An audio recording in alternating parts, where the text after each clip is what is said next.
পূর্ব বর্ধমানের রাজনীতিতে তীব্র আলোড়ন, গ্রেপ্তার তৃণমূল নেত্রী তথা বিডিএ চেয়ারম্যান কাকলি গুপ্ত তা ও রায়ান গ্রাম পঞ্চায়েতের প্রধান কার্তিক বাগ সহ ১৩ জন।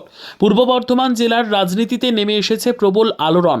পুরনো একটি মারপিটের মামলায় আদালত মোট ১৯ জনকে দোষী সাব্যস্ত করে, যার মধ্যে ১৩ জনকে বিচার বিভাগীয় তদন্তের জন্য হেফাজতে নেওয়া হয়েছে সোমবার।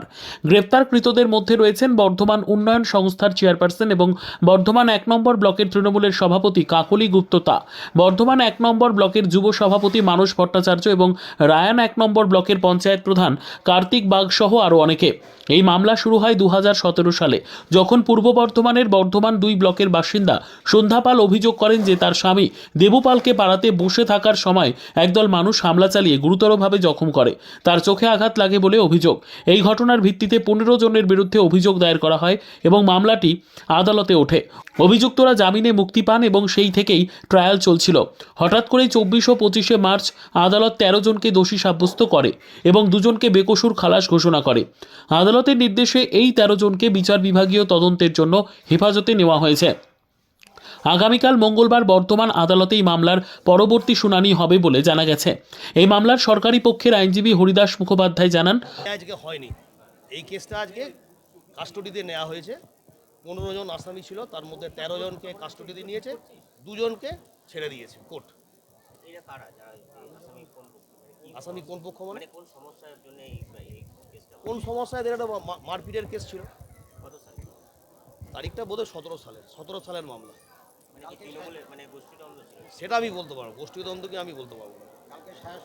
কালকে সাজা শোনাবে কোর্ট, কোর্ট সেরকমই বলেছেন, কালকে সাজা শোনাবো। আজ কাস্টডি নিয়েছে, কালকে সাজা শোনাবে। হ্যাঁ, আমি সরকার পক্ষে আছি, আমি সরকারের পিপি, আমি এই কেসের পিপি। আমি থাকবে, ঠিক আছে, তাদের আইনে সেটা ঠিক না। সে যদি ওনার নাম থাকে, উনি থাকতেই পারেন, সেটা তো কিছু করার নেই। বলুন, আমার নাম হরিদাস মুখোপাধ্যায়, আমি সরকারি আইনজীবী। ২০১৭ সালের একটি মারামারির কেস ছিল। সেই কেসে ১৫ জনের মধ্যে ১৩ জনকে কাস্টাডি দিয়েছে আদালত। ৩২৬ ও ৩০৭ দুটি ধারা দেওয়া হয়েছে, আরও আছে, তবে এই দুটো মেইন সেকশন। এই গ্রেপ্তারের ঘটনা পূর্ব বর্ধমানের রাজনৈতিক মহলে ব্যাপক চাঞ্চল্যের সৃষ্টি করেছে। অ্যাকচুয়ালি দেখুন, আজকে ঘোষণা বলতে আজকে সাব্যস্ত করেছেন। ঘটনাটা ছিল ইংরেজি ৫/৯/১৭ তারিখে একজন সন্ধ্যা পাল বলে একজন একটা কমপ্লেন করে যে ওনার স্বামী দেবু পাল ওই সময় ওই পাড়ার ওখানে বসেছিল।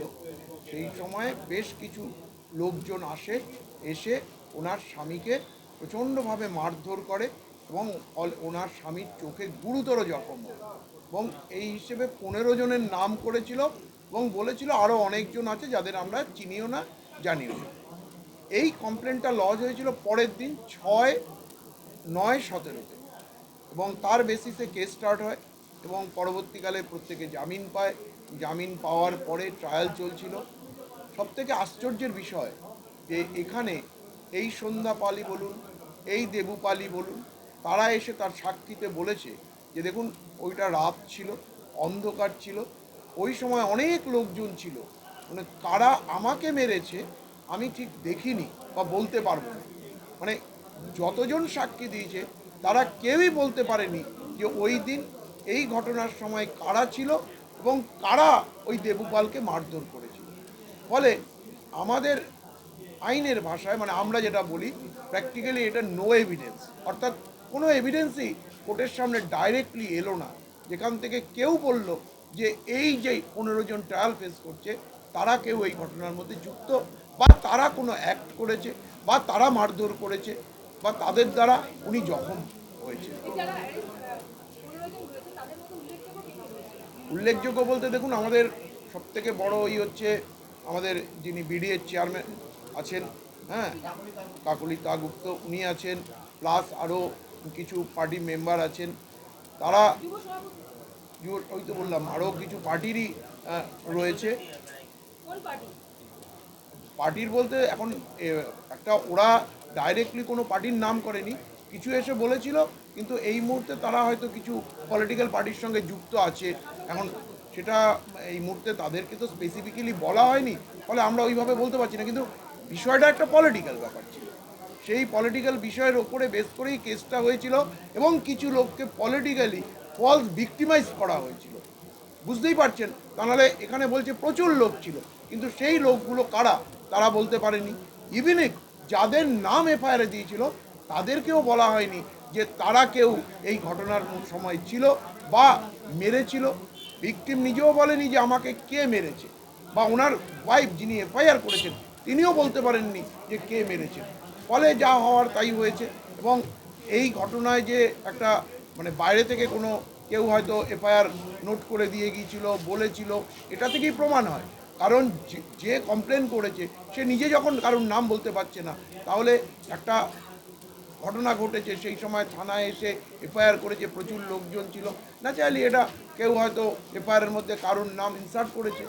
কারণ যতক্ষণ না ডাইরেক্ট এভিডেন্সে এটা আসবে যে কারা কারা এই ঘটনা ঘটিয়েছে, ততক্ষণ পর্যন্ত বলা যাবে না যে না সত্যি এই ঘটনার সঙ্গে এই 15 জন জড়িত ছিল।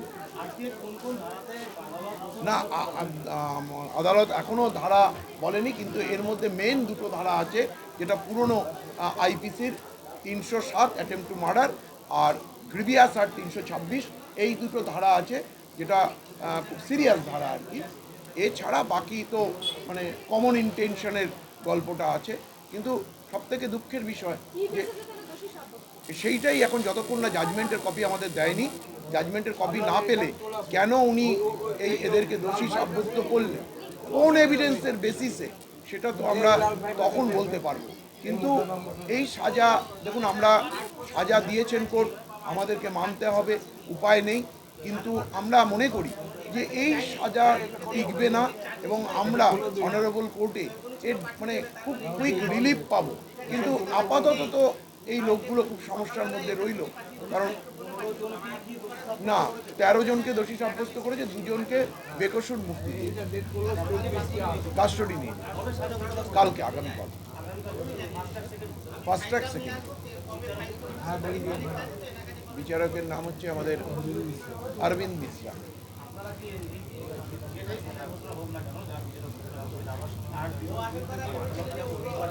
অবশ্যই যাব, এটা তো অবশ্যই যাব, কারণ আমরা মনে করছি যে এই সাজাটা ঠিক tenable in I of the ল নয়।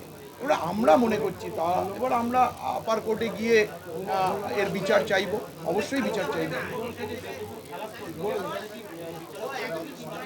না ওইটাই তো আমরা এটা বলতে পারবো যদি আমরা কালকে আগামীকাল পাবো আমরা এই মানে জাজমেন্টের কপি, তখন আপনাদেরকে আমি ডিটেলসে বলতে পারবো যে কিসের বেসিস, যাদের ছাড়লো তাদেরকেই বা কেন ছাড়লো, আর যাদেরকে নিল তাদেরকে কি এভিডেন্সের মধ্যে হাকিম মনে করলেন যে না এদের সাজা হওয়া উচিত। মানে আমরা বুঝতে পারছি না, কিন্তু দেখা যাক, কিছু তো উনি বুঝেছেন যার ফলে উনি সাজা দিয়েছেন। তাহলে সেইটা ওনার এই যে মানে কেন উনি সাজা দিলেন, এটা আমাদেরকে জাজমেন্ট না পেলে আমি বলতে পারবো। Bureau report, PB news. Dreamland nursing home, ঠিকানা ইন্দ্রপ্রস্থ, বাবুরবাগ, পূর্ব বর্ধমান, পিন নম্বর 713104, যোগাযোগের নম্বর 9775163111।